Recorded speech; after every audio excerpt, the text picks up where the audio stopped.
Hi and hello there, Pisces! Welcome new subscribers, returning buyers. Thank you sa inyong walang sawang love and support for me. By the way, my name is Yan. So, okay, bago lang tayo mag-start, lahat tayong gender dito, reminders tayo na lahat, babae, lalaki, LGBT, welcome kayong lahat. At yun nga, wala tayo dito, no, na time period.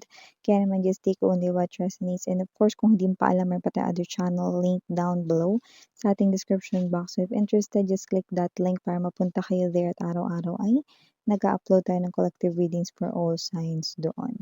Okay, so let's check your energies. Cross-watchers ni Pisces, welcome ka rin. May Piscean placement sa natal/birth chart, welcome din kayo. Just take only what resonates, guys.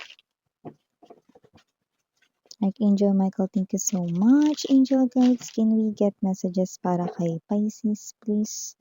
What does Pisces needs to know? Can you please show me? Pisces.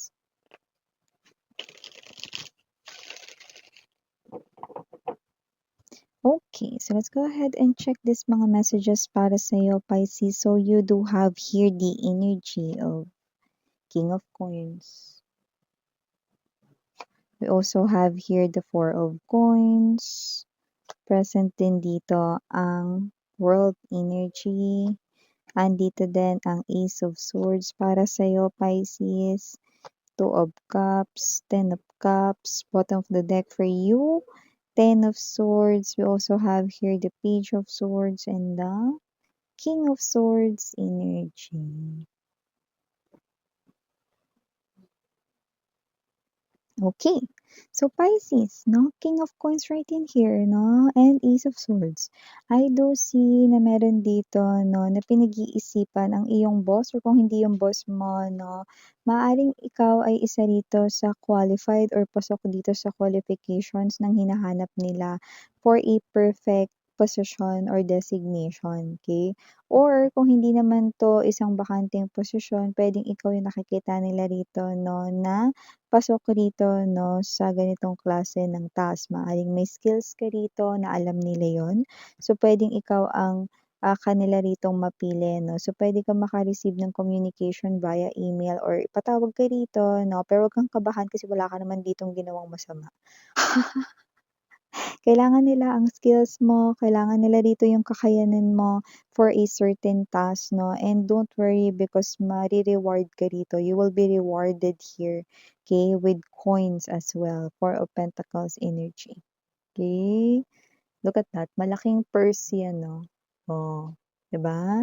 Malaki yung reward mo diyan, okay. Kaya naman ipakita mo dito yung skills mo, yung galing mo mga babes 'no, at baka hindi lang yang reward na yan ang masungkit mo 'no.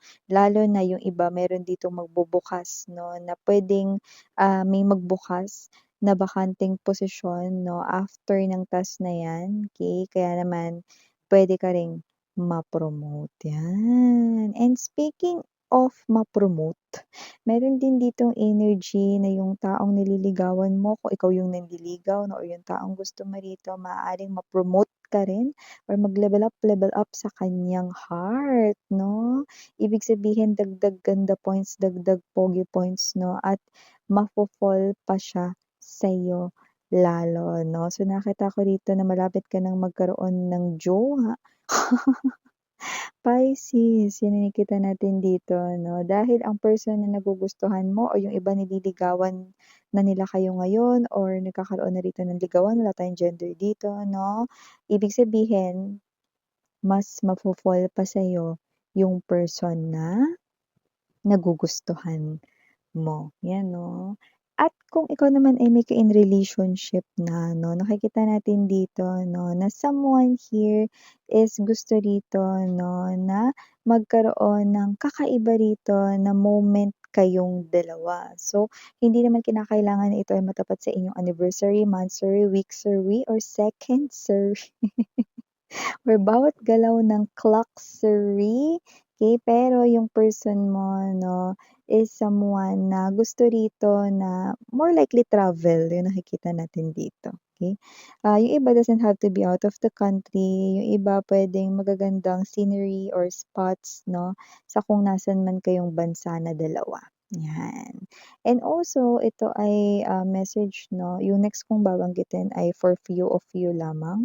Possible na may nagkakagusto sa'yo dito na same gender na lumalabas 'no. This is a friend and possible rito 'no, na nade-develop ang kanyang feelings for you. Matagal na kayo ritong magkaibigan 'no, pero hindi niya sinasabi because ayaw niya maging awkward ang inyong pakikitungo sa kanya.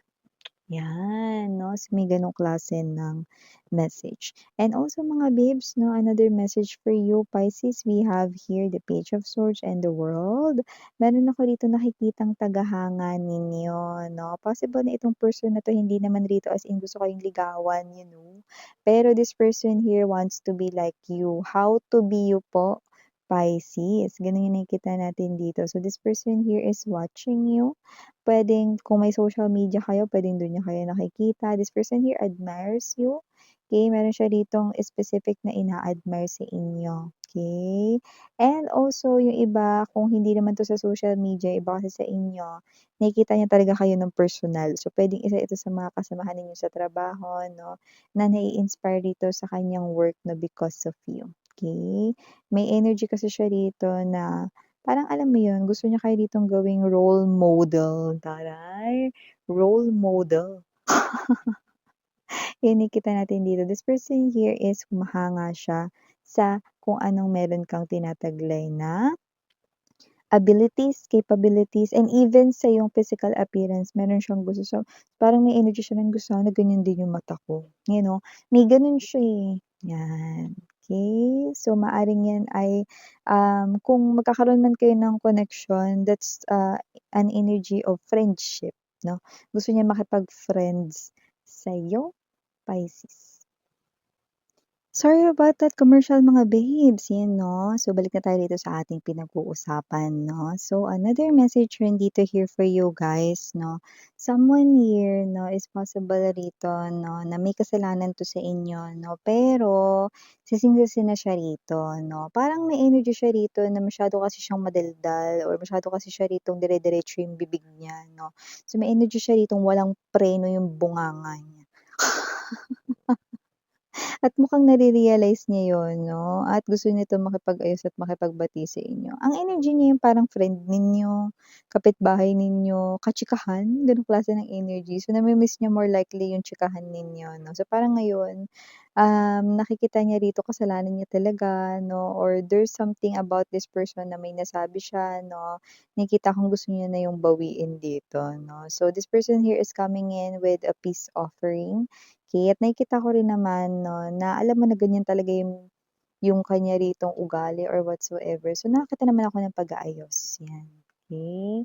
So, maliban diyan Pisces, may energy rin dito mga babes 'no, ng someone here is thinking about you. An energy here of someone na puwedeng hindi naman sa parang super nalulungkot siya or whatsoever 'no. May energy na naalala niya kayo ngayon, okey? Dahil may energy rito na posibleng, meron ditong tao 'no, na nagtanong kung kayo pa ba, 'yan. Definitely an energy here of your ex. Parang may nagtanong with the Page of Swords energy dito sa person na 'to kung kayo pa ba or whatsoever, ta's bigla ka niya ritong naalala, kamusta ka na kaya or whatsoever. So, this is your ex here 'no, na after siyang matanong, naging curious siya about you. Doesn't have to be that this person here is sad right now, but definitely kung sino siya, single siya ngayon at posibleng busy siya rito sa kanyang kaperahan. Medyo nakakita rin ako dito ng struggle sa kanya ritong kaperahan. Possible na meron siyang 2 to 3 jobs, you know. Puwedeng isang main job at part-times na yung iba. Yung iba naman puwedeng may job siya plus meron din siyang small business, yan. Medyo nagsa-struggle siya sa pinansiyal. Hindi ko naman nakikitang uutangan niya kayo or whatsoever, pero sa ngayon nakikita ko dito na meron ditong magtatanong about you guys if you're still together and then yun, dun na niya kayo rito maaalala. Pero wala akong nakikitang hidden agenda sa thoughts niya, wala rin akong nakikita rito na uutangan niya kayo. Wala naman ganun, pero bigla niya lang kayo ritong maaalala at mapapatanong sa sarili niya, "Kamusta na kaya si collective?" Ano na kaya ngayon ang buhay niya, nakapag-asawa na kaya siya or may bago na kaya siyang pag-ibig, 'yan. Ano na kaya ngayon yung iyo rito 'no na, way of life or ano na rin yung itsura mo ngayon, okey? So, may gano'n din siyang klase ng energy kung may mas lalo ka bang gumanda ngayon, mas lalo ka bang gwapo ngayon, mas nag-glow up ka ba, 'yan yung mga gano'ng klase ng energy, Pisces 'no? And nakita rin ako ng energy rito ha, na mukhang may mga anak ba kayo rito? Kasi nakikita ko rito parang meron ditong magiging super happy yung mga bata or yung mga anak mo or yung anak mo, okey? O yung iba kung di niyo 'to anak baka pamangkin ninyo. So nakikita ko rito na may energy rito na puwedeng may ibigay ka sa kanila or may gawin ka for them 'no, that will make them really happy. Yung iba puwedeng pasyal ito, kasama ang buong family or yung iba naman baka bilhan mo siya rito ng bagay ng pagpapasaya sa kanya. Yung iba doesn't have to be na super liliit nung mga bata 'no.